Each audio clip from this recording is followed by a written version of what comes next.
Alors mes chers amis, bonjour, Shavuot Tov. Et donc on est dimanche matin, vous savez que ce soir, si Dieu veut, commence la fête de Hanouka. Alors à cette occasion, nous sommes allés à la rencontre d'enfants malades dans l'hôpital de Ichilov que vous voyez derrière moi, donc en plein cœur de Tel Aviv. Et nous sommes dans le bâtiment des enfants. Et on est allé essayer un petit peu de leur apporter un peu de chaleur, un peu de lumière de Hanouka, un peu de joie, mais avec un message qui est, je crois, très fort. Pourquoi très fort? Parce que le le miracle de Hanouka, c'est l'histoire d'une poignée d'hommes qui ont décidé de se battre contre tout pronostic possible, envisageable, et ils sont allés au péril de leur vie. En hébreu, ce qu'ils ont fait, ça s'appelle Messirut Nefesh. Messirut Nefesh, ça veut dire qu'ils étaient prêts à donner leur vie pour une cause, entre autres celle de défendre les idées du peuple juif et la pureté du peuple juif. Et ils y sont allés, et miraculeusement, les peu nombreux ont vaincu les nombreux, les faibles ont vaincu les forts, etc., etc. Et en fait, ils ont sauvé leur identité dans ce combat. Comment est-ce que cette chose a été possible? Cette chose a été possible parce qu'ils ont fait ce qu'on appelle en hébreu Messirut Nefesh. Messirut Nefesh, ça veut dire qu'ils étaient prêts à donner leur vie. Donner sa vie, mes chers amis, c'est pas forcément décider de mourir pour une cause, mais des fois, au contraire, c'est de vivre pour une cause. Et eux, ils incarnent cette dimension, c'est-à-dire vivre pour une cause, quelles que soient les conséquences et quelles que soient les incidences. Et moi, pourquoi je vous raconte ça ce matin? Parce que dans cet hôpital dans lequel on a vu des enfants malades, je me suis dit que ces enfants, en fait, ils font Messirut Nefesh. Les adultes, on leur donne des diagnostics, on leur donne des pronostics, et puis voilà, des fois, ils arrivent à y croire ou ne pas y croire, des fois, ils arrivent à se dépasser, mais un enfant, il n'est pas dans le pronostic. Un enfant, il est dans une réalité qui est sa réalité. Et sa réalité, elle est aujourd'hui, dans le présent.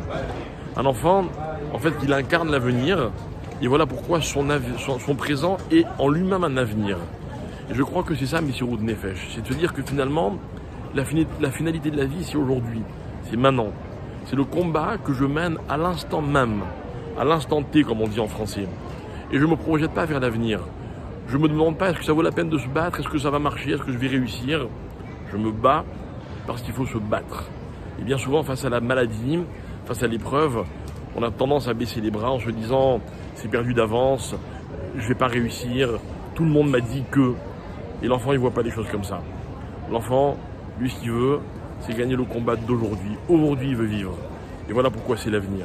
Parce que quand on veut vivre aujourd'hui, alors ce aujourd'hui, il peut durer de très très nombreuses années. Alors je voudrais d'abord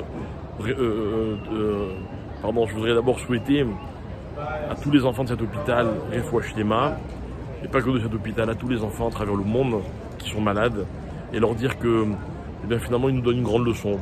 Alors nous, grâce à beaucoup d'entre vous, on a pu réunir de quoi leur acheter des cadeaux, de quoi leur acheter des friandises, de quoi essayer de les encourager et de les rassurer. Mais en fait, c'est nous qui sortons encouragés. C'est nous qui sortons de cet hôpital rempli de force et de leçons, celle de savoir se battre pour ce qui vaut la peine, celle de savoir se battre pour le combat d'aujourd'hui, en faisant abstraction de ce qui peut se passer ou pas demain. Et voilà pourquoi les enfants, c'est l'avenir. Et quand on les voit dans cette situation, on le comprend d'autant mieux. Je voulais vraiment vous associer à cela, remercier tous ceux par qui ça a été possible, remercier toute notre équipe de bénévoles, dont d'ailleurs je vous envoie une photo tout de suite parce que c'est important que vous voyez de vos propres yeux que tout ça c'est parce qu'il y a des gens qui ont envie de donner de leur temps plus que de leur argent, qui ont envie de faire des mitzvot et de faire des mitzvot aux autres. Alors voilà pourquoi je suis confiant que cette fête de Hanouka va nous apporter énormément de lumière, énormément de force, énormément de délivrance et de Yeshuot. Voilà. Chag Sameach, Hanouka Sameach, Shavuot Tov, et qu'on se voit que pour des bonnes nouvelles si Dieu veut. Merci.